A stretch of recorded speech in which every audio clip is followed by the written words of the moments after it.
Vamos aí pro próximo perfil aí que o pessoal pediu, hein? Esse é o Bin Laden. Ele era de um grupo terrorista. O pessoal pede. Eu tenho um padrão, o pessoal gosta de Violência, pessoas né? que mataram muitas outras pessoas. E ele foi responsável pelo atentado das Torres Gêmeas. Então essa foi meio que a grande obra de arte Uma dele. cara de bondade, né? Olha, você vê, nesse caso, surpreende um pouco a vidência e o lado da espiritualidade. Por quê? Se for tirar o diagnóstico só pelo olhar e pelo o lábio dele, né? Os lábios e o coronário dele, né? No coronário ele carrega uma estrela de Davi. O olhar traz a sinceridade. A boca dele traz a força e a determinação.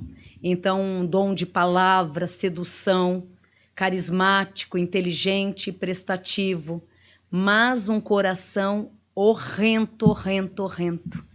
Você vê que, no caso, se você for fazer uma leitura só pelo lado da visão dele mesmo, rosto, olha, ele carrega uma estrela de Davi ali, o olhar é um olhar de pessoa sincera, verdadeira, a boca traz o dom da palavra, aquela pessoa que clama, pede, faz e acontece.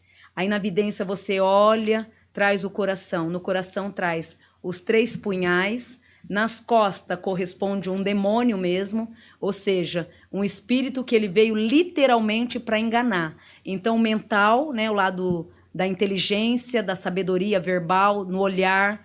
Então, você vai ver o vilão, geralmente, ele tem aquele olhar perigoso, né, aquela coisa toda. Ele trouxe aquele olhar angelical. Então, aqui traz um demônio que foi programado para vir à Terra numa figura de um anjo, aonde com o dom da palavra, um olhar sedutor de bondade, uma inteligência na mente, sobre uma visão espiritual muito grande. Mas, ao mesmo tempo, a carapaça engana a carpaça. Então, a carapaça engana o corpo. Porque, na verdade, um espírito totalmente cruel, aonde veio num coração demoníaco, trazendo rótulos e manchas de um verdadeiro satanismo. A vida em si foi programada por conta própria, aonde não precisou de equipe para me ajudar e muito menos de pessoas para pensarem junto comigo. Tudo o que fiz sozinho e em nenhum momento me arrependo. Se fosse para fazer, faria novamente. Se fosse para fazer, faria novamente com toda a evolução do mundo, mas desta vez de uma maneira mais prática e objetiva, para destruir um pouco mais. Não me arrependo em nenhum momento. Quanto aos perdões, não me importa. Não me importo com os perdões. Apenas fiz por prazer e se fosse, faria novamente. Então ele questiona o quê? Que ele não se arrepende e se tivesse que fazer novamente, dessa vez ele iria fazer com mais estratégia, com mais ali detalhes para que a destruição fosse maior. A destruição, na verdade, nos meus projetos era para ter sido maior, era para ter sido de uma forma bem mais radical e não de uma forma lenta como ocorreu. Se disser para mim que me arrependo, não me arrependo. E se pedir para que eu faça novamente, farei com todo o gosto e prazer do mundo. Ô, louco, é um pouco pesado aí. O nosso amigo, ele tá em algum lugar específico?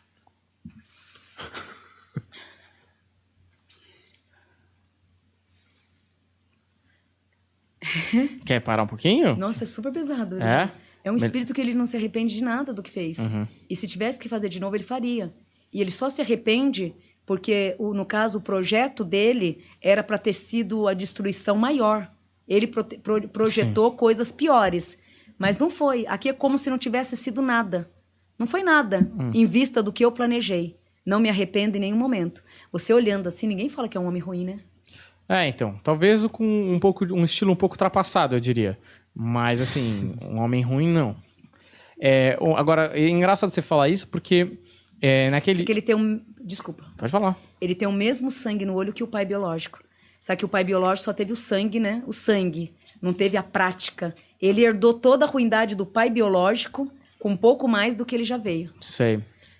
Mas é interessante você falar que ele programava uma destruição maior, porque no ataque do 11 de setembro, teve um avião que ia ao Capitólio, ou à Casa Branca, a gente não sabe, mas se dirigia a Washington, que os passageiros se revoltaram e não deixaram o avião chegar até o ponto de destino, ele caiu antes. E teve mais um ataque que, pô, rolou no Pentágono, que destruiu bastante, mas não foi grande destruição. Eu acho que teve mais alguma, eu tô viajando. Ou eram só esses três mesmo? É, acho que só era Nos 3. Estados Unidos, sim, né? Mas o grupo ele já vinha fazendo isso faz tempo. Né? Né? Nesse dia, né? Nesse dia mais... Que deixou ele mais famoso, né? De todos os malvados que vocês trouxeram aqui, até agora esse está sendo o pior. Pior que o Hitler? Pior. Muito pior. É. Pior. Geralmente a cabeça não funciona, a cabeça é ruim. A cabeça conduz, mas o coração ajuda a ter a bondade. Dele é o contrário. Ele é o coração que é ruim. Então, é um coração peludo, né? Sei. É o coração que é ruim. Então, ali a máscara foi para quem me olhar, olhar de sinceridade, poder da palavra, uma mente boa. Então, ali ele seduz, né? É o sedutor. Ele poderia destruir tudo e dizer, olha, eu não fiz nada disso. E ainda você ainda achar, nossa, será que estou sendo injusto? Será que... Não, acho que ele está falando a verdade, não foi ele, não pode ter sido ele. Olha o olhar, olha a sinceridade no olhar. Olha a palavra desse homem, ele está dizendo a verdade. Só que a maldade está toda dentro do coração. Então, de todos que vocês me trouxeram aqui, esse é o pior, na minha opinião, espiritual. Então ele nem tá no umbral, esse cara. Ele tá em outro lugar. Umbral seria assim, olha... Tá lá, tá num setor bem abaixo mesmo. E que para ele não faz diferença nenhuma. Nenhuma. Tá confortável. Super confortável. Sabe que eu fico surpreso, eu sei que pode parecer uma declaração esquisita, mas que muito do que eles faziam tinha a ver com radicalismo dentro de alguma vertente da religião que eles seguiam. Obviamente, não é o caso da religião, não é a culpa da religião, mas tem vertentes da religião que pregam, né? Que, enfim, que tem que ser do jeito deles. E eu achava que, no caso dele, ele tinha sofrido alguma lavagem cerebral de algum... Não, ele realmente... Bebezão. Ele faria uma lavagem cerebral a ponto de você achar... Me deu calor. É em ponto de você achar que você está errado. Porque ele traz o feitiço, vamos dizer assim, o feitiço no olhar, na mente e na palavra. Então, ali ele te conduz na mente, na palavra e no olhar. Então, de repente, se você entrevistar ou julgar uma pessoa dessa, vai te trazer muita confusão. Porque se você olhar ali, você vai ver, nossa, mas o olhar é sincero, as palavras são certeiras e a cabeça tem um raciocínio sutil. Mas toda a negatividade está emplacada no cardíaco. Então, seria o último lugar que você iria mexer. Talvez ele mesmo fosse um desses falsos profetas que entram nas com religiões certeza. e desviam as coisas, Com né? certeza, com certeza. De todos, esse é o demo.